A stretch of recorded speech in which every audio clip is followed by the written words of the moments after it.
जाके जिस तरह ਹੁਣ ਉੱਥੇ ਕੱਪ ਲੈ ਕੇ ਆਏ ਹੋ ਤੇ ਕਿਸ ਤਰ੍ਹਾਂ ਦਾ ਮਹਿਸੂਸ ਹੋ ਰਿਹਾ ਤੁਹਾਨੂੰ? ਵਧੀਆ ਮਹਿਸੂਸ ਹੋ ਰਿਹਾ।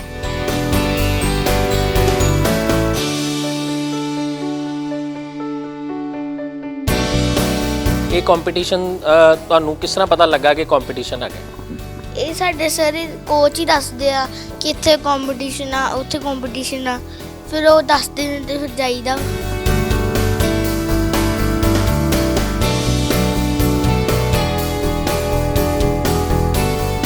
ਕਿੰਨੀ ਦੇਰ ਹੋ ਗਈ ਹੈ ਪ੍ਰੈਕਟਿਸ ਕਰਦਿਆਂ?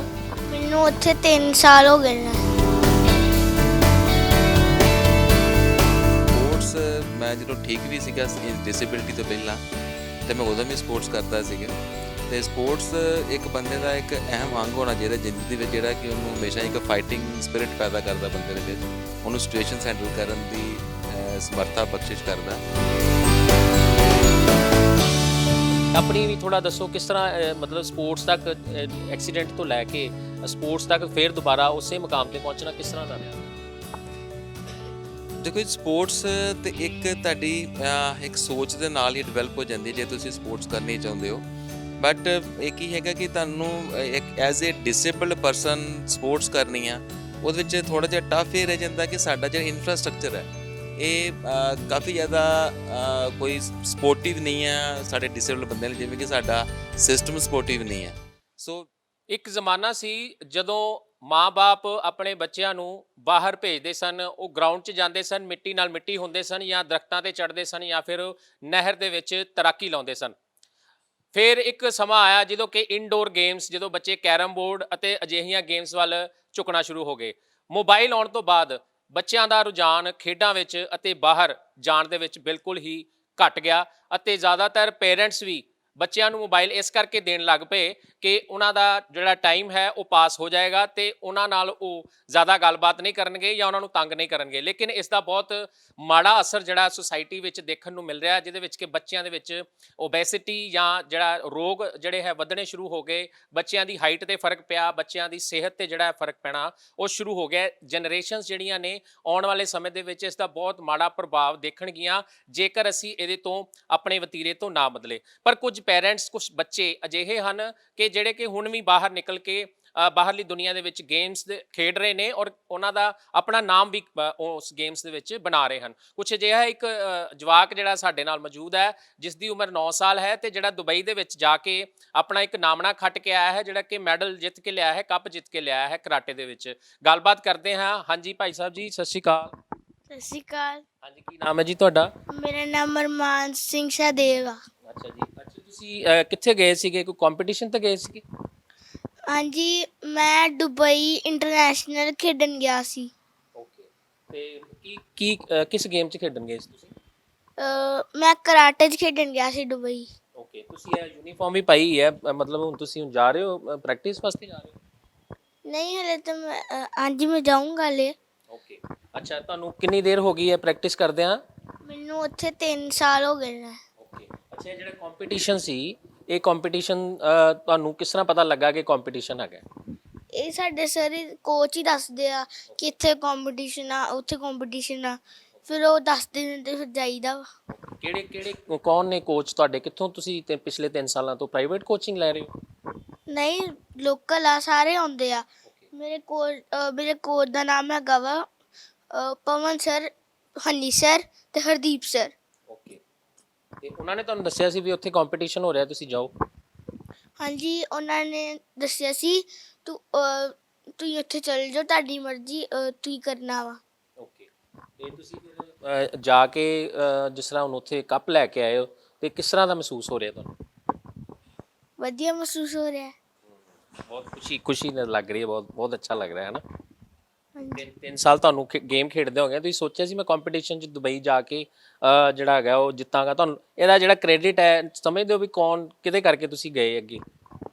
ਇਹ ਸਾਡੇ ਕੋਚ ਹੀ ਆ ਜੋ ਸਿਖਾਉਂਦੇ ਆ, ਅੱਗੇ ਲੈ ਕੇ ਜਾਂਦੇ ਆ, ਆਪਾਂ ਇਦਾਂ ਜਾ ਨਹੀਂ ਸਕਦੇ। ਓਕੇ। ਅੱਛਾ, ਜਦੋਂ ਗੇਮ ਹੋ ਰਹੀ ਸੀ ਕਿਹਦੇ ਨਾਲ ਗੇਮ ਹੋਈ ਸੀ? ਕਿੰਨੇ ਰਾਊਂਡ ਹੋਏ ਸੀ ਉਹਦੇ ਵਿੱਚ? ਉਹ 'ਚ ਇੱਕੋ ਹੀ ਰਾਊਂਡ ਹੋਇਆ ਸੀ। ਓਕੇ। ਤੇ ਕਰਾਟੇ ਗੇਮ ਵਿੱਚ ਕਿਸ ਤਰ੍ਹਾਂ ਹੁੰਦੀ ਹੈ, ਐਸੇ ਜਿੱਤ ਹਾਰ ਕਿਸ ਤਰ੍ਹਾਂ ਡਿਸਾਈਡ ਕਰਦੇ ਨੇ? ਇਹ ਉੱਥੇ ਨਾ ਟਾਈਮ ਹੁੰਦਾ ਵਾ, ਟਾਈਮ ਜਿਹੜਾ ਪੁਆਇੰਟ ਅੱਗੇ ਲੈ ਗਿਆ ਉੱਥੇ ਸਕਰੀਨ ਉੱਤੇ ਪੁਆਇੰਟ ਵਧੀ ਜਾਂਦੇ ਆ। ਇੱਕ ਰੈੱਡ ਹੁੰਦਾ ਇੱਕ ਬਲੂ ਹੁੰਦਾ ਵਾ, ਜਿਹਦਾ ਪੁਆਇੰਟ ਜ਼ਿਆਦਾ ਉਹ ਟਾਈਮ ਖਤਮ ਹੋਣ ਤੋਂ ਪਹਿਲਾਂ ਪਹਿਲਾਂ ਵੱਧ ਗਏ ਉਹ ਜਿੱਤ ਗਿਆ। ਓਕੇ, ਅੱਛਾ ਪੁਆਇੰਟਸ ਕਿਸ ਤਰ੍ਹਾਂ ਸਿਸਟਮ, ਪੁਆਇੰਟ ਸਿਸਟਮ ਕਿਸ ਤਰ੍ਹਾਂ ਚੱਲਦਾ ਇਹਦੇ ਵਿੱਚ?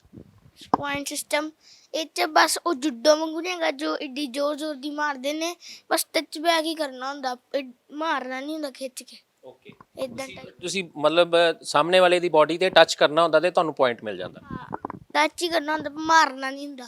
ਓਕੇ, ਤੁਹਾਡਾ ਜਿਹੜਾ ਕੰਪੀਟੀਸ਼ਨ ਸੀ, ਜਿਹੜਾ ਮੁਕਾਬਲਾ ਸੀ, ਉਹ ਕਿਹਦੇ ਨਾਲ ਸੀ? ਉਹ ਮੇਰੇ ਕਲੱਬ ਦਾ ਹੀ ਸੀ, ਉਹਦਾ ਨਾਮ ਕਬੀਰ ਹੈਗਾ ਵਾ, ਉਹ ਮੇਰੇ ਨਾਲ ਉੱਥੇ ਫਾਈਟ ਕੀਤੀ ਸੀ ਓਕੇ, ਦੁਬਈ 'ਚ। ਠੀਕ ਹੈ। ਤੇ ਤੁਸੀਂ ਇੱਥੇ ਹੋਰ ਕਿਹੜੀ ਕੰਟਰੀਜ਼, ਹੋਰ ਕਿਸੇ ਕੰਟਰੀਜ਼ ਤੋਂ ਵੀ ਆਏ ਸੀਗੇ ਇੱਥੇ ਬੱਚੇ? ਹਾਂਜੀ, ਬਹੁਤ ਤਰ੍ਹਾਂ ਦੇ ਕੰਟਰੀ 'ਚੋਂ ਆਏ ਸੀ, ਜਿੱਦਾਂ ਆਸਟ੍ਰੇਲੀਆ ਹੋ ਗਿਆ ਸ਼੍ਰੀਲੰਕਾ ਹੋ ਗਿਆ, ਬਹੁਤ ਜ਼ਿਆਦਾ ਸਟੇਟਸ ਤੋਂ ਬੱਚੇ ਆਏ ਸੀ, ਓਕੇ ਕੰਟਰੀਜ਼ ਤੋਂ ਵੀ। ਓਕੇ, ਹੁਣ ਤੁਸੀਂ ਕਿਹੜੇ ਸਕੂਲ 'ਚ ਪੜ੍ਹਦੇ ਹੋ?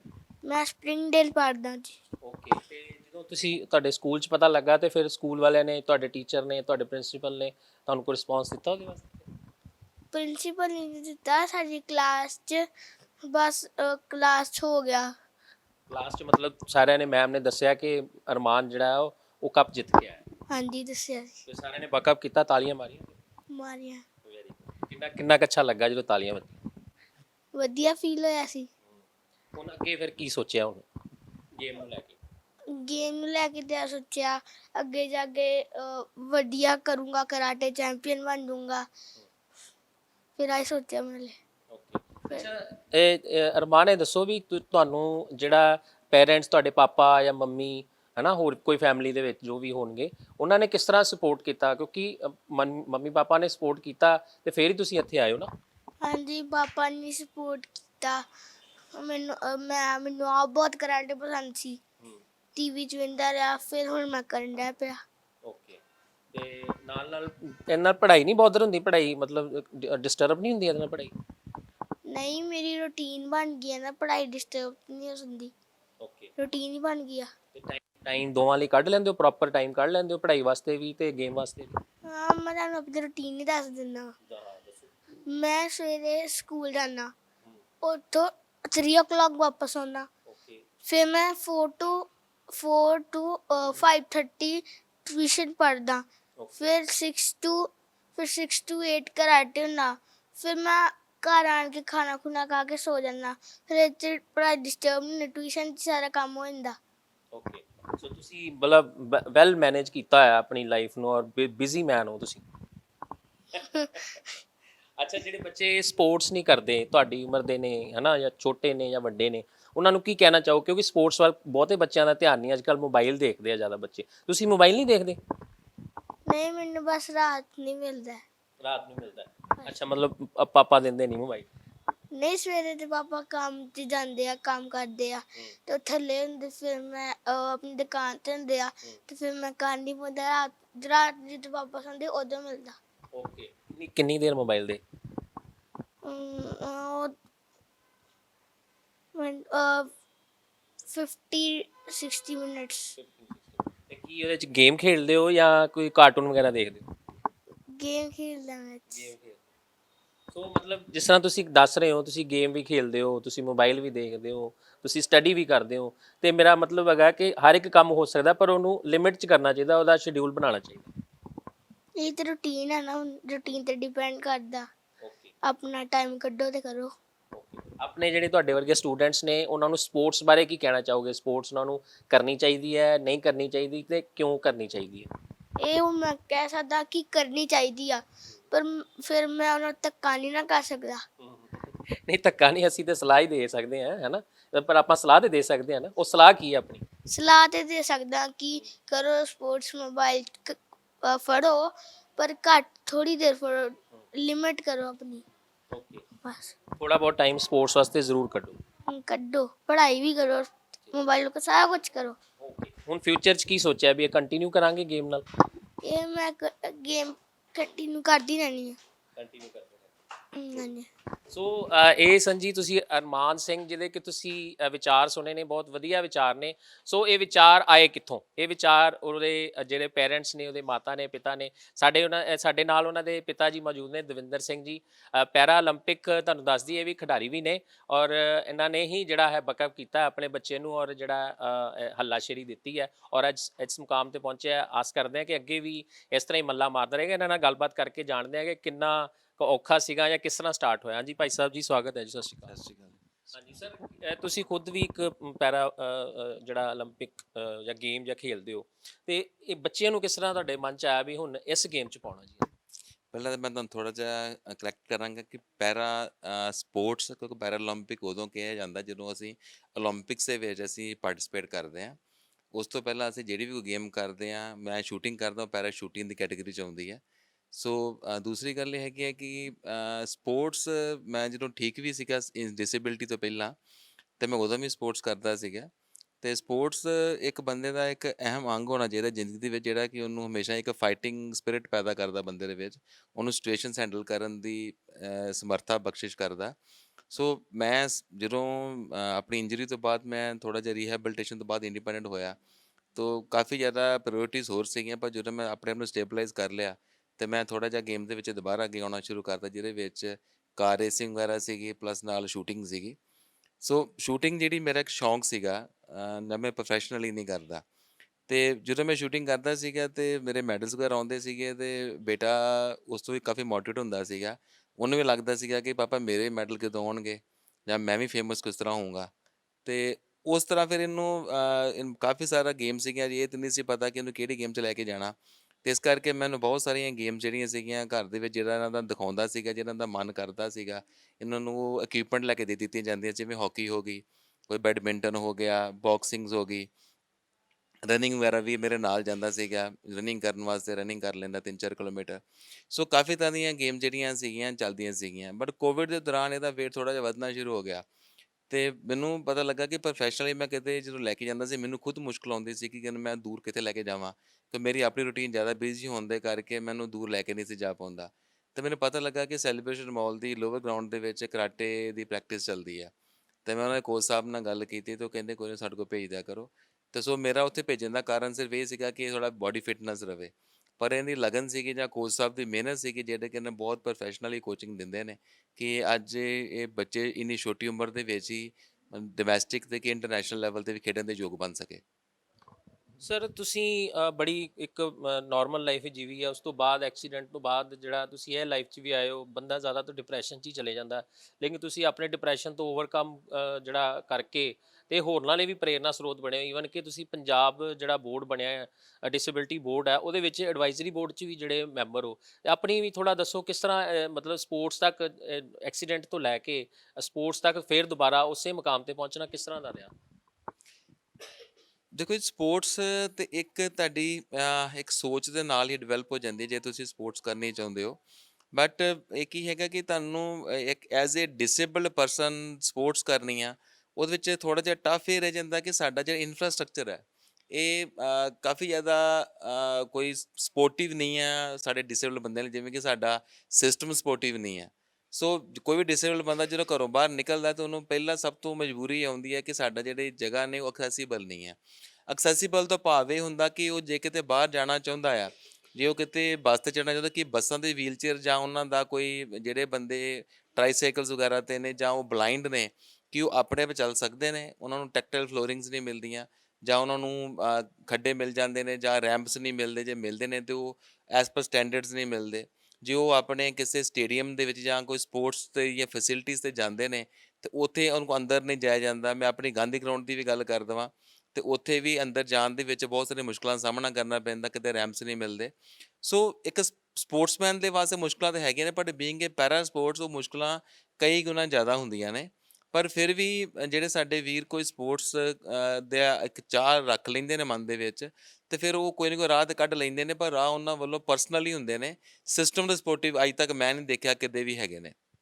ਮੈਂ ਖੁਦ ਪਰਸਨਲੀ ਅਭਿਨਵ ਬਿੰਦਰਾ ਜਿਹੜੇ ਕਿ ਗੋਲਡ ਮੈਡਲਿਸਟ ਰਹੇ ਨੇ, ਸ਼ੂਟਰ ਰਹੇ ਨੇ, ਤੁਹਾਡੀ ਫੀਲਡ ਦੇ ਬੰਦੇ ਨੇ, ਉਹਨਾਂ ਦੇ ਫਾਦਰ ਨਾਲ ਗੱਲ ਕੀਤੀ ਸੀ, ਤੇ ਉਹਨਾਂ ਨੇ ਖੁਦ ਕਿਹਾ ਸੀਗਾ ਕਿ ਮੈਂ ਆਪਣੇ ਬੇਟੇ ਦੀ ਟ੍ਰੇਨਿੰਗ ਦੇ ਵਿੱਚ ਕਰੋੜਾਂ ਰੁਪਏ ਖਰਚ ਕਰ ਦਿੱਤੇ, ਤੇ ਅੱਜ ਮੈਨੂੰ ਲੱਗਦਾ ਕਿ ਤੁਸੀਂ ਇੰਨੇ ਕੁ ਸਮਰੱਥ ਹੋ ਗਏ ਹੋ ਕਿ ਆਪਣੇ ਬੇਟੇ ਲਈ ਪ੍ਰਾਈਵੇਟ ਕੋਚਿੰਗ ਦਾ ਤੁਹਾਡੇ ਲਈ ਤੁਸੀਂ ਪ੍ਰਬੰਧ ਕੀਤਾ ਹੈ। ਤੇ ਕੁਝ ਇਹੋ ਜਿਹੇ ਲੋਕ ਨੇ ਜੀ, ਟੈਲੈਂਟ ਬਹੁਤ ਹੈ ਪੰਜਾਬ 'ਚ, ਲੇਕਿਨ ਉਹਨੂੰ ਐਕਸਪਲੋਰ ਕਰਨ ਵਾਸਤੇ ਜਾਂ ਉਹਨੂੰ ਅੱਗੇ ਲੈ ਕੇ ਆਉਣ ਵਾਸਤੇ ਉਹਨਾਂ ਕੋਲ ਰਿਸੋਰਸਿਸ ਹੀ ਨਹੀਂ। ਤੇ ਸਰਕਾਰ ਤੇ ਮਤਲਬ ਬਿਲਕੁਲ, ਜੋ ਮੈਂ ਤੁਹਾਨੂੰ ਜਿਸ ਤਰ੍ਹਾਂ ਅਭਿਨਵ ਬਿੰਦਰਾ ਦੀ ਐਗਜ਼ਾਮਪਲ ਦਿੱਤੀ ਹੈ, ਤੇ ਉਸ ਤਰ੍ਹਾਂ ਹੀ ਕੋਈ ਆਪਣੇ ਬਲ ਤੇ ਕੋਈ ਬਣ ਜਾਵੇ ਤੇ ਬਣ ਜਾਵੇ। ਤੇ ਸਰਕਾਰ ਮੈਨੂੰ ਲੱਗਦਾ ਹੈ ਕੋਈ ਇੰਨਾ ਕੋਈ, ਤੁਸੀਂ ਕੀ ਸਮਝਦੇ ਹੋ ਇਸ ਗੱਲ? ਦੇਖੋ ਜੀ, ਇਹਦੇ ਵਾਸਤੇ ਜੋ ਮੈਂ ਸਮਝਦਾ ਹਾਂ ਕਿ ਬਹੁਤ ਵੱਡੇ ਬਜਟਸ ਦੀ ਜ਼ਰੂਰਤ ਤਾਂ ਨਹੀਂ ਹੁੰਦੀ, ਕਿ ਜਿੰਨਾ ਉਹਨਾਂ ਦਾ ਬਣਦਾ ਬਜਟ ਹੈਗਾ ਵਾ ਸਰਕਾਰਾਂ ਦਾ, ਜੇ ਉਸ ਬਜਟ ਨੂੰ ਹੀ, ਇਹ ਨਹੀਂ ਹੈਗਾ ਕਿ ਸਰਕਾਰਾਂ ਦੇ ਕੋਲ ਬਜਟਸ ਨਹੀਂ ਹੈਗੇ, ਸਰਕਾਰਾਂ ਦੇ ਕੋਲ ਐਂਪਲ ਬਜਟਸ ਨੇ, ਬਹੁਤ ਉਹਨਾਂ ਦੇ ਕੋਲ ਸਮਰੱਥਾ ਵੀ ਹੈਗੀ ਹੈ, ਦਿੱਤਾ ਜਾ ਸਕਦਾ ਆ। ਸੋ ਉਹ ਜੇਕਰ ਉਸ ਬਜਟ ਨੂੰ ਹੀ ਬਹੁਤ ਚੰਗੇ ਤਰੀਕੇ ਦੇ ਨਾਲ ਜ਼ਮੀਨ ਤੱਕ ਪਹੁੰਚਾਇਆ ਜਾਵੇ, ਠੀਕ ਹੈ, ਇੱਕ ਪ੍ਰੋਪਰ ਸਿਸਟਮ ਦੇ ਨਾਲ ਅਕਾਊਂਟੇਬਿਲਟੀ ਫਿਕਸ ਕਰਕੇ, ਤਾਂ ਮੈਂ ਸਮਝਦਾ ਹਾਂ ਕਿ ਜਿਹੜੇ ਸਾਡੇ ਆਪਣਾ ਬਿੰਦਰ ਐਗਜ਼ਾਮਪਲ ਦਿੱਤੀ ਆ ਕਿ ਉਹਨਾਂ ਨੇ ਕਰੋੜਾਂ ਰੁਪਏ ਲਾ ਕੇ ਇੱਕ ਆਪਣੀ ਸ਼ੂਟਿੰਗ ਰੇਂਜ ਤਿਆਰ ਕੀਤੀ ਸੀਗੀ। ਸੋ ਮੈਨੂੰ ਨਹੀਂ ਲੱਗਦਾ ਕਿ ਉਹ ਉਹਨਾਂ ਨੂੰ ਪਰਸਨਲੀ ਕਰਨੀ ਪਵੇ, ਸਰਕਾਰ ਇਨਫਰਾਸਟ੍ਰਕਚਰ ਕ੍ਰੀਏਟ ਕਰ ਸਕਦੀ ਆ। ਇਨ ਇਫੈਕਟ ਇਹ ਖਰਚਾ ਨਹੀਂ ਆ, ਇਹ ਇਨਵੈਸਟਮੈਂਟ ਆ। ਜੇ ਆਪਾਂ ਉਹ ਇਨਵੈਸਟਮੈਂਟ ਇੱਕ ਵਾਰ ਕਰ ਦੇਣਗੇ ਤੇ ਉਹ ਤੇ ਸਾਲ ਦਰ ਸਾਲ ਉਹ ਉਹਨਾਂ ਬੱਚਿਆਂ ਦੇ ਵਾਸਤੇ ਉਹ ਇੱਕ ਇਨਫਰਾ ਕ੍ਰੀਏਟ ਹੋ ਜਾਏਗਾ, ਜਿੱਥੇ ਕਿ ਬੱਚੇ ਅੱਜ ਅਸੀਂ ਇਹ ਤਾਂ ਮੈਂ ਹੋਰ ਇੱਕ ਗੱਲ ਸ਼ੇਅਰ ਕਰਦਾ, ਅਸੀਂ ਅੱਜ ਬਾਰ-ਬਾਰ ਗੱਲ ਕਰਦੇ, ਨਸ਼ਿਆਂ ਦੀ ਗੱਲ ਕਰਦੇ ਹਾਂ, ਨਸ਼ਿਆਂ ਦੀ ਰੋਕਥਾਮ ਦੀ ਗੱਲ ਕਰਦੇ ਹਾਂ, ਡਰੱਗ ਮਾਫੀਆ ਦੀ ਗੱਲ ਕਰਦੇ ਹਾਂ। ਬੱਚੇ ਜਾ ਕਿਉਂ ਰਹੇ ਨੇ? ਕਿਉਂਕਿ ਬੱਚਿਆਂ ਦੇ ਕੋਲ ਅੱਜ ਦੀ ਡੇਟ ਦੇ ਵਿੱਚ ਪਲੇਗਰਾਊਂਡਸ ਹੀ ਨਹੀਂ ਪ੍ਰੋਪਰ ਹੈਗੀਆਂ। ਇੱਕ ਦੋ ਬੱਚੇ ਨੇ, ਮਾਂ ਪਿਓ ਕਿਤੇ ਬਾਹਰ ਘੱਲਣਾ ਨਹੀਂ ਚਾਹੁੰਦੇ, ਡਰਦੇ ਨੇ ਕਿਉਂਕਿ ਕਿਤੇ ਬਾਹਰ ਘੱਲਣਗੇ ਕਿਸੇ ਦੇ ਕਾਂਟੈਕਟ 'ਚ ਆ ਜਾਣਗੇ। ਜੇਕਰ ਪ੍ਰੋਪਰ ਗੇਮਸ ਹੋਣ, ਪ੍ਰੋਪਰ ਕੋਚਿੰਗਸ ਆਵੇ, ਠੀਕ ਹੈ, ਤਾਂ ਉਹ ਬੱਚੇ ਜਦੋਂ ਸਪੋਰਟਸ ਵਾਲੇ ਪਾਸੇ ਇੱਕ ਉਹਨਾਂ ਦਾ ਰੁਝਾਨ ਵੱਧ ਜਾਏਗਾ। ਉਹਨਾਂ ਦਾ ਟਾਈਮ, ਜਿਵੇਂ ਕਿ ਅਰਮਾਨ ਨੇ ਹੁਣੇ ਦੱਸਿਆ, ਕਿ ਰੂਟੀਨ ਬਣਾਉਣ ਦੀ ਜ਼ਰੂਰਤ ਆ, ਠੀਕ ਹੈ। ਰੂਟੀਨ ਅਸੀਂ ਤਾਂ ਬਣਾਈ ਨਹੀਂ ਇਹਨਾਂ ਬੱਚਿਆਂ ਦੀ, ਇਹਨਾਂ ਬੱਚਿਆਂ ਨੇ ਰੂਟੀਨ ਆਪਣੀ ਖੁਦ ਬਣਾ ਲਈ ਕਿ ਸਕੂਲ ਜਾਣਾ, ਸਕੂਲ ਤੋਂ ਆ ਕੇ ਖਾਣਾ ਖਾਣਾ ਹੈ, ਖਾਣਾ ਖਾ ਕੇ ਆਪਣਾ ਪੜ੍ਹਾਈ ਕਰਨੀ ਆ, ਉਸ ਤੋਂ ਬਾਅਦ ਅਸੀਂ ਕੋਚਿੰਗ 'ਤੇ ਜਾਣਾ ਹੈ, ਅੱਗੇ ਕੁਝ ਟੀਵੀ ਦੇਖਣਾ। It's a balance life. ਉਹ ਬੱਚੇ ਵੀ ਕਰ ਸਕਦੇ ਨੇ, ਤੇ ਉਹ ਡਰੱਗਸ ਵਾਲਾ ਕੰਮ ਵੀ ਆਪੇ ਖਤਮ ਹੋ ਜਾਏਗਾ। ਜਿਹੜੇ ਬੱਚੇ, ਉਹਨਾਂ ਦਾ ਇੱਕ ਜਿਹੜਾ ਇੱਕ ਰੁਝਾਨ ਆ ਸਪੋਰਟਸ ਵਾਲੇ ਬੰਨੇ ਆ ਜਾਏਗਾ। ਬਟ ਜਿਹੜੇ ਮੁਸ਼ਕਲਾਂ ਸਰਕਾਰ ਦੀਆਂ ਹੈਗੀਆਂ ਨੇ ਉਹ ਇਹ ਨੇ, ਬਜਟਸ ਦੀ ਮੁਸ਼ਕਲ ਨਹੀਂ ਹੈਗੀ, ਮੁਸ਼ਕਲ ਹੈਗੀ ਆ ਉਸ ਬਜਟ ਨੂੰ ਜ਼ਮੀਨ ਤੱਕ ਲੋੜਵੰਦ ਬੰਦਿਆਂ ਤੱਕ ਪਹੁੰਚਾਉਣ ਦੀ। ਜੇ ਉਹਨਾਂ ਤੱਕ ਪਹੁੰਚ ਜਾਏਗਾ ਤੇ ਇੱਕ ਅਰਮਾਨ ਨਹੀਂ, ਬਹੁਤ ਸਾਰੇ ਅਰਮਾਨ ਨੇ ਜਿਹੜੇ ਕਿ ਡੋਮੈਸਟਿਕ ਇੰਟਰਨੈਸ਼ਨਲ ਲੈਵਲ ਦੇ ਹਿੰਦੁਸਤਾਨ ਦਾ ਨਾਂ ਉੱਚਾ ਕਰ ਸਕਦੇ, ਝੰਡਾ ਚੁੱਕ ਸਕਦੇ ਨੇ। ਸੋ ਭਗਵੰਤ ਮਾਨ ਸਾਹਿਬ ਵੱਲੋਂ ਸੱਤਾ 'ਚ ਆਉਣ ਤੋਂ ਪਹਿਲੇ ਕਿਹਾ ਗਿਆ ਸੀ, ਹੁਣ ਵੀ ਕਿਹਾ ਜਾਂਦਾ ਕਿ ਰੰਗਲਾ ਪੰਜਾਬ ਜਿਹੜਾ ਉਹਨਾਂ ਵੱਲੋਂ ਬਣਾਇਆ ਜਾਣਾ ਹੈ। ਇਸ ਤੋਂ ਪਹਿਲਾਂ ਨਵਜੋਤ ਸਿੰਘ ਸਿੱਧੂ ਦਾ ਵੀ ਇੱਕ ਡ੍ਰੀਮ ਪ੍ਰੋਜੈਕਟ ਸੀਗਾ, ਰਣਜੀਤ ਐਵਨਿਊ, ਜਿੱਥੇ ਉਹਨਾਂ ਨੇ ਇੱਕ ਗਰਾਊਂਡ ਤਿਆਰ ਕਰਨੀ ਸੀ, ਉਹ ਵੀ ਗਰਾਊਂਡ ਨਹੀਂ ਤਿਆਰ ਹੋਈ। ਉਸ ਤੋਂ ਬਾਅਦ ਅੱਜ ਸਾਲ ਤੋਂ ਉੱਤੇ ਹੋ ਗਿਆ ਸਰਕਾਰ ਨੂੰ, ਸਪੋਰਟਸ ਵਿੱਚ ਕੋਈ ਬਹੁਤ ਵੱਡੇ ਫੇਰ ਬਦਲ ਹੁੰਦੇ ਨਜ਼ਰ ਨਹੀਂ ਆਏ ਕਿ ਜਿਹਦੇ ਵਿੱਚ ਕੋਈ ਬੱਚਿਆਂ ਨੂੰ ਕੋਈ ਸਪੈਸ਼ਲ ਚੀਜ਼, ਹਾਂ ਜਿਹੜੇ ਬੱਚਿਆਂ ਨੇ ਐਜੂਕੇਸ਼ਨ ਦੇ ਵਿੱਚ ਮੱਲਾਂ ਮਾਰੀਆਂ ਨੇ ਉਹਨਾਂ ਵਾਸਤੇ ਰਿਵਾਰਡ ਨੇ, ਲੇਕਿਨ ਮੈਂ ਸਮਝਦਾ ਅੱਜ ਲੋੜ ਹੈ ਐਜੂਕੇਸ਼ਨ ਤੋਂ ਵੱਧ ਸਪੋਰਟਸ ਦੇ ਵਿੱਚ ਜਿਹੜਾ ਉਹ ਕੰਮ ਕਰਨ ਦੀ, ਜਿੱਥੇ ਕਿ ਗਰਾਊਂਡਸ ਹੀ ਹੈ ਨਹੀਂ ਪੰਜਾਬ ਦੇ ਵਿੱਚ ਬੱਚਿਆਂ ਨੂੰ ਖੇਡਣ ਵਾਸਤੇ। ਈਵਨ ਕਿ ਬੱਚੇ ਨੇ ਵੈਸੇ ਹੀ ਦੌੜ ਹੀ ਲਾਣੀ ਹੋਵੇ ਤਾਂ ਉਹਦੇ ਵਾਸਤੇ ਵੀ ਗਰਾਊਂਡ ਹੈ ਨਹੀਂ ਉਹਦੇ ਕੋਲ। ਤੇ ਇਸ ਚੀਜ਼ ਨੂੰ ਲੈ ਕੇ ਤੁਸੀਂ ਐਡਵਾਈਜ਼ਰੀ ਮੈਂਬਰ ਹੋ, ਤੁਹਾਡੇ ਮਤਲਬ ਸਰਕਾਰ ਦੀਆਂ ਜਿਹੜੀਆਂ ਮੀਟਿੰਗਸ ਹੁੰਦੀਆਂ ਨੇ ਉਹਦੇ ਵਿੱਚ ਤੁਹਾਡੀ ਸ਼ਮੂਲੀਅਤ ਹੁੰਦੀ ਹੈ, ਤੇ ਐਡਵਾਈਜ਼ਰੀ ਬੋਰਡ ਦੇ ਮੈਂਬਰ ਦੀ ਇੱਕ ਕੀ ਰੋਲ ਸਮਝਦੇ ਹੋ ਤੁਸੀਂ, ਤੇ ਕੀ ਸਿਚੁਏਸ਼ਨ ਹੈ ਇਸ ਲਈ ਸਰਕਾਰ ਦੀ? ਦੇਖੋ ਜੀ, ਐਡਵਾਈਜ਼ਰੀ ਬੋਰਡ ਤੇ ਆਪਣੇ ਆਪ ਦੇ ਇੱਕ ਸੈਲਫ ਐਕਸਪਲੇਟਰੀ ਵਰਡ ਹੈਗਾ ਵੀ, ਜਿਹਨੇ ਇੱਕ ਸਲਾਹਕਾਰ ਬੋਰਡ, ਜਿਹਨੇ ਸਲਾਹ ਦੇਣੀ ਹੈ। ਇਹ ਜਿਹੜਾ ਸਲਾਹਕਾਰ ਬੋਰਡ ਬਣਿਆ, ਇਹ as per RPT 2016 right to person with disability act 2016 ਦੇ ਅੰਤਰਗਤ ਬਣਿਆ ਹੈ। ਐਂਡ ਇਸੇ ਕਰਕੇ ਬਣਾਇਆ ਸੀਗਾ ਕਿ ਮੈਂ ਇੱਕ ਛੋਟੀ ਜਿਹੀ ਵਰਡ ਯੂਜ਼ ਕਰਦਾ ਵਾਂ ਕਿ ਨਥਿੰਗ ਅਬਾਊਟ ਅਸ ਵਿਦਾਊਟ ਅਸ।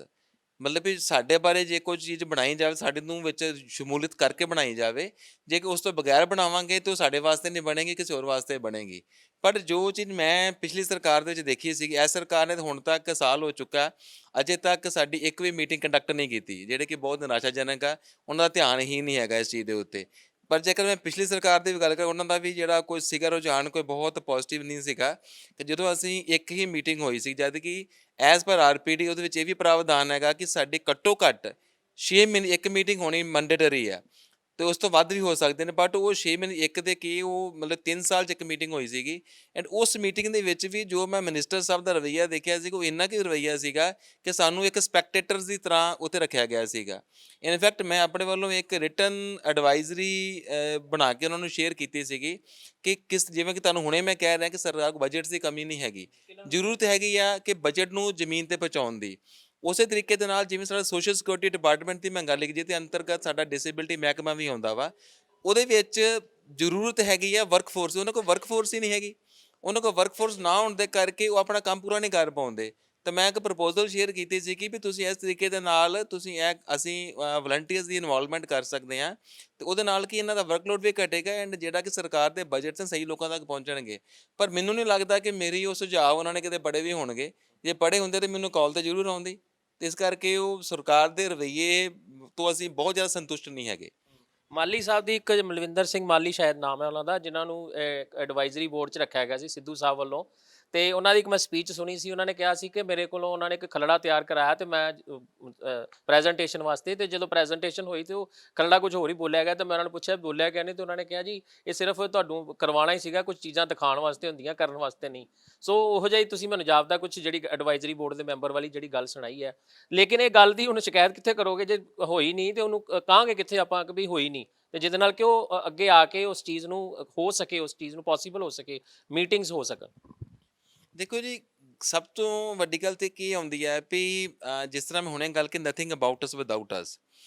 ਜੇਕਰ ਸਾਡੀ ਸਰਕਾਰ ਕੋਈ ਮਿਨਿਸਟਰ ਬਣਾਉਣਾ ਚਾਹੁੰਦੀ ਆ, ਠੀਕ ਹੈ, ਤੇ ਐਟਲੀਸਟ ਉਸ ਮਿਨਿਸਟਰ ਨੂੰ ਉਸ ਡਿਪਾਰਟਮੈਂਟ ਦੀ ਨੌਲੇਜ ਤੇ ਹੋਵੇ। ਠੀਕ ਹੈ, ਜੇ ਕੋਈ ਸਪੋਰਟਸ ਡਿਪਾਰਟਮੈਂਟ ਦਾ ਮਿਨਿਸਟਰ ਬਣਨ ਜਾ ਰਿਹਾ ਤਾਂ ਕੋਈ ਸਪੋਰਟਸ ਪਰਸਨ ਹੀ ਬਣਨਾ ਚਾਹੀਦਾ ਆ। ਜੇ ਕੋਈ ਡਿਸੇਬਿਲਿਟੀ ਸੋਸ਼ਲ ਸਿਕਿਉਰਿਟੀ ਡਿਪਾਰਟਮੈਂਟ ਦਾ ਕੋਈ ਬੰਦਾ ਹੈਗਾ ਵਾ, ਤੇ ਉਹਨਾਂ ਨੂੰ ਜਦ ਤੱਕ ਉਸ ਮਹਿਕਮੇ ਬਾਰੇ ਜਾਣਕਾਰੀ ਨਹੀਂ ਆ, ਤੇ ਜਾਣਕਾਰੀ ਨਹੀਂ ਹੈਗੀ, ਤੇ ਸਰਕਾਰ ਨੂੰ ਇੱਕ ਕਪੈਸਿਟੀ ਬਿਲਡਿੰਗ ਦੇ ਉੱਪਰ ਵਰਕਆਊਟ ਕਰਨਾ ਚਾਹੀਦਾ, ਤਾਂ ਕਿ ਐਟਲੀਸਟ ਉਹਨਾਂ ਨੂੰ ਜਿਹੜੇ ਸਾਡੇ ਕੰਸਰਨਡ ਲਾਜ਼ ਨੇ ਉਹਦੇ ਬਾਰੇ ਜਾਣਕਾਰੀ ਤਾਂ ਹੋਵੇ।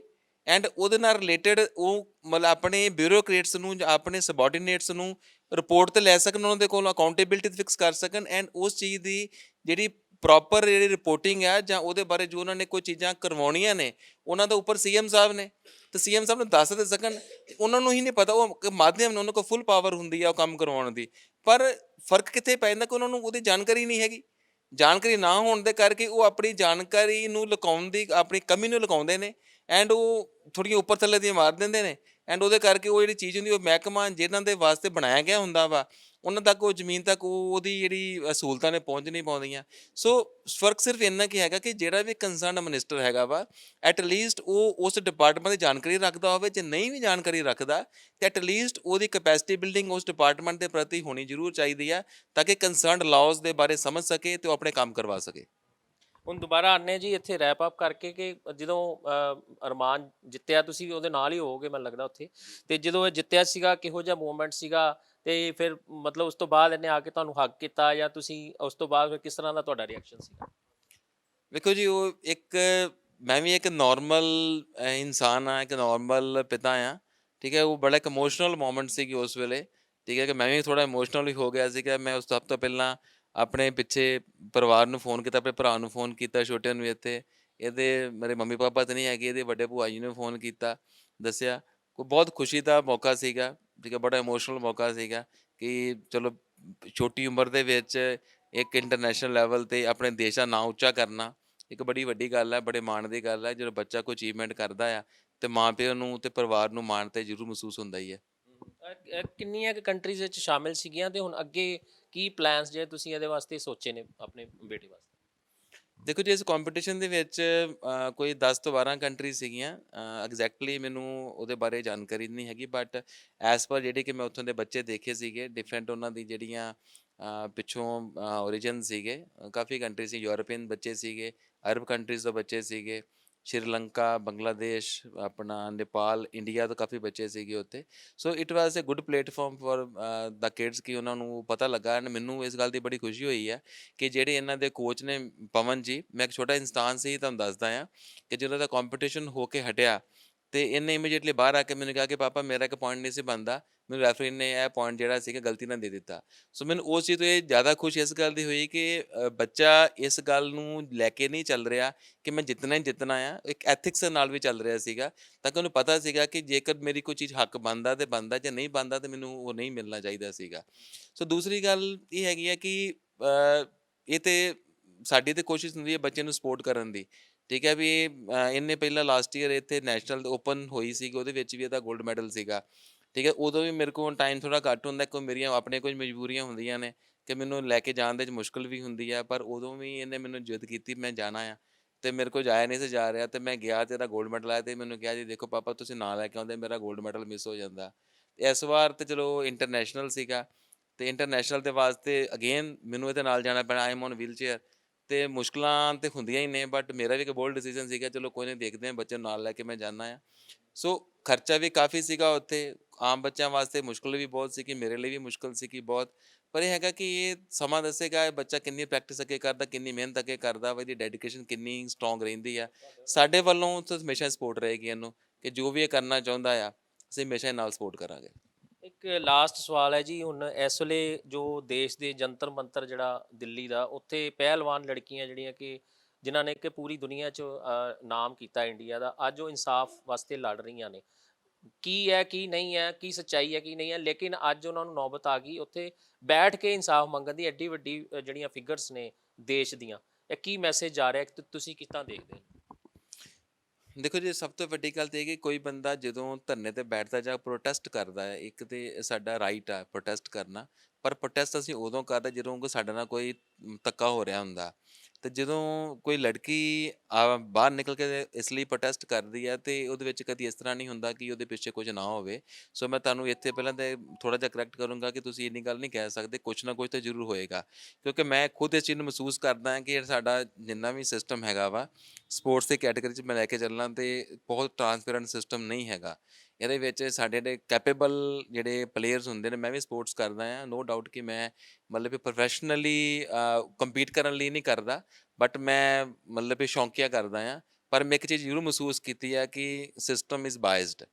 ਜਿਹੜੇ ਵੀ ਸਾਡੇ ਉੱਥੇ ਸੁਪੀਰੀਅਰਸ ਹੁੰਦੇ ਨੇ ਜਾਂ ਸਾਡੇ ਉੱਥੇ ਬੈਠੇ ਹੁੰਦੇ ਨੇ, ਇੱਕ ਮੈਂ ਬੜੀ ਬੋਲਡ ਸਟੇਟਮੈਂਟ ਦੇ ਰਿਹਾ ਇੱਥੇ, ਮੇਰੇ ਤੋਂ ਬਹੁਤ ਲੋਕ ਨਾਰਾਜ਼ ਵੀ ਹੋ ਸਕਦੇ ਨੇ, ਪਰ ਕਿਤੇ ਨਾ ਕਿਤੇ ਮਤਲਬ ਮੈਂ ਕਹਿ ਕੇ ਚੱਲਾਂਗਾ ਕਿ ਉਹ ਜਿਹੜਾ ਥੋੜ੍ਹਾ ਜਿਹਾ ਵੀ ਉਹਦੇ ਵਿੱਚ ਖੁਲਾਅ ਹੈਗੇ ਨੇ ਜਾਂ ਪ੍ਰੋਬਲਮਸ ਹੈਗੀਆਂ ਨੇ, ਸਰਕਾਰ ਨੂੰ ਬਹੁਤ ਸੀਰੀਅਸ ਲੈਣਾ ਚਾਹੀਦਾ। ਜੇ ਕਿਸੇ ਦੇ ਅਗੇਂਸਟ ਕੋਈ ਕੰਪਲੇਂਟ ਪਹਿਲੀ ਸਟੇਜ 'ਤੇ ਫੜੀ ਜਾਂਦੀ, ਉਹਦੇ ਉੱਪਰ ਐਕਸ਼ਨ ਕਰ ਲਿਆ ਜਾਂਦਾ, ਤੇ ਅੱਜ ਉਹਨਾਂ ਨੂੰ ਨੌਬਤ ਨਾ ਆਉਂਦੀ ਕਿ ਉਹ ਜੰਤਰ ਮੰਤਰ ਜਾ ਕੇ ਧਰਨੇ ਦਿੰਦੇ, ਤੇ ਜਿਹੜੇ ਉਹ ਕਲਪਰੇਟ ਸੀ ਜਿਨ੍ਹਾਂ ਦੇ ਕਰਕੇ ਉਹ ਇਸ ਲੈਵਲ ਦੀ ਇੱਕ ਮੁਹਿੰਮ ਸ਼ੁਰੂ ਹੋਈ ਆ, ਉਹ ਸਟੇਜ 1 'ਤੇ ਹੀ ਖਤਮ ਹੋ ਜਾਂਦੀ। ਪਰ ਫਿਰ ਵੀ ਚੰਗਾ ਹੈਗਾ, ਐਟਲੀਸਟ ਇਸ ਲੈਵਲ 'ਤੇ ਵੀ ਆਈ ਆ। ਇਹ ਬਾਕੀ ਪਲੇਅਰਸ ਨੂੰ ਵੀ ਥੋੜ੍ਹਾ ਜਿਹਾ ਇਹ ਸਟਰੈਂਥਨ ਕਰੇਗੀ ਕਿ ਆਪਣੀ ਆਵਾਜ਼ ਜ਼ਰੂਰ ਚੁੱਕੋ, ਹੱਕ ਦੀ ਆਵਾਜ਼ ਜੋ ਚੁੱਕਣੀ ਚਾਹੀਦੀ ਆ, ਚੁੱਪ ਨਹੀਂ ਰਹਿਣਾ ਚਾਹੀਦਾ, ਕਹਿਣਾ ਜ਼ਰੂਰ ਚਾਹੀਦਾ, ਬੋਲਣਾ ਜ਼ਰੂਰ ਚਾਹੀਦਾ। ਸੋ ਮੈਨੂੰ ਲੱਗਦਾ ਇੰਟਰਨੈਸ਼ਨਲ ਕਮਿਊਨਿਟੀ ਨੂੰ ਵੀ ਇੱਕ ਮੈਸੇਜ ਬੜਾ ਵਧੀਆ ਔਰ ਵੱਡਾ ਜਾਏਗਾ। ਬਿਲਕੁਲ, ਜਦੋਂ ਕੋਈ ਪਲੇਅਰ ਇੰਟਰਨੈਸ਼ਨਲ ਲੈਵਲ 'ਤੇ ਰਿਪਰੈਜ਼ੈਂਟ ਕਰ ਚੁੱਕਾ ਆ, ਤੇ ਜੇ ਉਹਦੇ ਨਾਲ ਧੱਕਾ ਹੋ ਸਕਦਾ, ਤਾਂ ਤੁਸੀਂ ਸੋਚ ਸਕਦੇ ਹੋ ਕਿ ਜਿਹੜੇ ਸਾਡੇ ਛੋਟੇ ਡਿਸਟ੍ਰਿਕਟ ਜਾਂ ਸਟੇਟ ਲੈਵਲ ਦੇ ਪਲੇਅਰਸ ਨੇ, ਉਹਨਾਂ ਦੀ ਕੀ ਹਾਲਤ ਹੁੰਦੀ ਹੋਏਗੀ। ਇਸ ਕਰਕੇ ਮੈਂ ਮਤਲਬ ਬਹੁਤ ਛੋਟੇ ਲੈਵਲ ਤੋਂ, ਸਾਡੇ ਡੀਓ ਲੈਵਲ ਤੋਂ ਕਹਾਂਗਾ, ਡੀਐਸਓ ਡਿਸਟ੍ਰਿਕਟ ਸਪੋਰਟਸ ਆਫਿਸਰ ਲੈਵਲ ਤੋਂ ਕਹਾਂਗਾ ਕਿ please take this things very seriously. ਸਾਨੂੰ ਸਪੋਰਟਸ ਪਰਸਨਸ ਨੂੰ ਜ਼ਰੂਰ ਸਪੋਰਟ ਕਰਨੀ ਚਾਹੀਦੀ ਹੈ, ਕਿ ਜੇਕਰ ਕੋਈ ਬੰਦਾ ਸਪੋਰਟਸ ਪਰਸਨ ਨਾਲ ਧੱਕਾ ਕਰਦਾ, ਤਾਂ ਅਸੀਂ ਇੱਕ ਟੈਲੈਂਟ ਨੂੰ ਖਤਮ ਕਰਾਂਗੇ। ਹੋ ਸਕਦਾ ਉਹ ਬੰਦਾ ਕੱਲ੍ਹ ਨੂੰ ਸਾਡੇ ਵਾਸਤੇ ਓਲੰਪਿਕ ਦਾ ਮੈਡਲ ਲੈ ਕੇ ਆ ਜਾਵੇ, ਤੇ ਜੇ ਅੱਜ ਅਸੀਂ ਉਸ ਬੰਦੇ ਨਾਲ ਧੱਕਾ ਕਰਾਂਗੇ, ਤੇ ਉਹ ਬੰਦਾ ਸਪੋਰਟਸ ਪਰਸਨ ਬਣਨ ਤੋਂ ਪਹਿਲਾਂ ਹੀ ਖਤਮ ਹੋ ਜਾਏਗਾ। ਸੋ ਇਹ ਸਨ ਜੀ ਦਵਿੰਦਰ ਸਿੰਘ ਜੀ, ਜੋ ਕਿ ਅਰਮਾਨ ਦੇ ਪਿਤਾ ਨੇ, ਔਰ ਉਹਨਾਂ ਦੀ ਸਪੋਰਟ ਤੇ ਉਹਨਾਂ ਦੀ ਜਿਹੜੀ ਹੱਲਾਸ਼ੇਰੀ ਆ, ਉਹਦੇ ਕਰਕੇ ਹੀ ਅਰਮਾਨ ਅੱਜ ਗੋਲਡ ਮੈਡਲ ਜਿੱਤਣ 'ਚ ਸਮਰੱਥ ਹੋ ਸਕਿਆ। ਚਾਹੇ ਪਰਮਾਤਮਾ ਨੇ ਉਹਨਾਂ ਨੂੰ ਇੰਨੀ ਸਮਰੱਥਾ ਦਿੱਤੀ ਹੈ ਕਿ ਉਸ ਦੇ ਪਿੱਛੇ ਉਹ ਰਿਸੋਰਸਿਸ ਆਪਣੇ ਲਗਾ ਸਕਦੇ ਨੇ, ਲੇਕਿਨ ਜਿਹੜੇ ਰਿਸੋਰਸਫੁਲ ਬੰਦੇ ਨਹੀਂ ਹਨ ਜਾਂ ਮਾਪਿਓ ਨਹੀਂ ਹਨ, ਉਹ ਚਾਹੁੰਦੇ ਹਨ ਕਿ ਉਹਨਾਂ ਦੇ ਟੈਲੈਂਟਡ ਬੱਚੇ ਅੱਗੇ ਜਾਣ, ਲੇਕਿਨ ਰਿਸੋਰਸਿਸ ਦੀ ਕਮੀ ਕਰਕੇ ਉਹ ਨਹੀਂ ਜਾ ਪਾਉਂਦੇ। ਸੋ ਬੜੀਆਂ ਗੱਲਾਂ, ਬਹੁਤ ਸਾਰੀਆਂ ਗੱਲਾਂ ਜਿਹੜੀਆਂ ਕਿ ਇੱਕ ਪੈਰਾ ਗੇਮਿੰਗ ਵਾਸਤੇ ਵੀ ਜਿਹੜੀਆਂ ਉਹਨਾਂ ਨੇ ਦੱਸੀਆਂ ਨੇ, ਕਿਸ ਤਰ੍ਹਾਂ ਉਹਦੇ ਵਿੱਚ ਬਾਇਸ ਕੀਤਾ ਜਾਂਦਾ ਹੈ, ਸਪੋਰਟਸ ਦੇ ਵਿੱਚ ਕਿੱਦਾਂ ਕੀਤਾ ਜਾਂਦਾ। ਸੋ ਇਸ ਵੇਲੇ ਲੋੜ ਹੈ ਭਗਵੰਤ ਮਾਨ ਸਾਹਿਬ ਨੂੰ, ਜਿਹੜਾ ਕਿ ਉਹਨਾਂ ਨੇ ਕਿਹਾ ਸੀ ਕਿ ਸਪੋਰਟਸ ਨੂੰ ਅੱਗੇ ਲੈ ਕੇ ਜਾਂਦਾ ਜਾਏਗਾ ਔਰ ਗਰਾਊਂਡਸ ਬਣਾਈਆਂ ਜਾਣਗੀਆਂ, ਪਿੰਡਾਂ ਵਿੱਚ ਜਾ ਕੇ ਸਪੋਰਟਸ ਵਾਸਤੇ ਜਿਹੜੇ ਟੈਲੈਂਟ ਚੁਣਿਆ ਜਾਵੇਗਾ। ਸੋ ਉਹ ਫਿਲਹਾਲ ਮੁਹਿੰਮ ਕਿਤੇ ਵੀ ਹੁੰਦੀ ਦਿਖਦੀ ਨਜ਼ਰ ਨਹੀਂ ਆ ਰਹੀ ਹੈ। ਸੋ ਲੋੜ ਹੈ ਇਸ ਵੇਲੇ ਬਹੁਤ ਵੱਡੇ ਪੱਧਰ ਤੇ ਇਸ ਚੀਜ਼ ਨੂੰ ਕਰਨ ਦੀ, ਤਾਂ ਜੋ ਇਸ ਵੱਲ ਨੌਜਵਾਨ ਜਿਹੜੇ ਆਕਰਸ਼ਿਤ ਹੋ ਸਕਣ ਤੇ ਕ੍ਰਾਈਮ ਤੇ ਨਸ਼ੇ ਨੂੰ ਦੋਵਾਂ ਨੂੰ ਹੀ ਠੱਲ ਪੈ ਸਕੇ। ਇਸੇ ਆਸ ਦੇ ਨਾਲ ਕੈਮਰਾਮੈਨ ਗੁਰਦਿਆਲ ਸਿੰਘ ਦੇ ਨਾਲ ਅੰਮ੍ਰਿਤਸਰ ਤੋਂ ਕੁਲਵਿੰਦਰ ਸਿੰਘ ਦੀ ਵਿਸ਼ੇਸ਼ ਰਿਪੋਰਟ।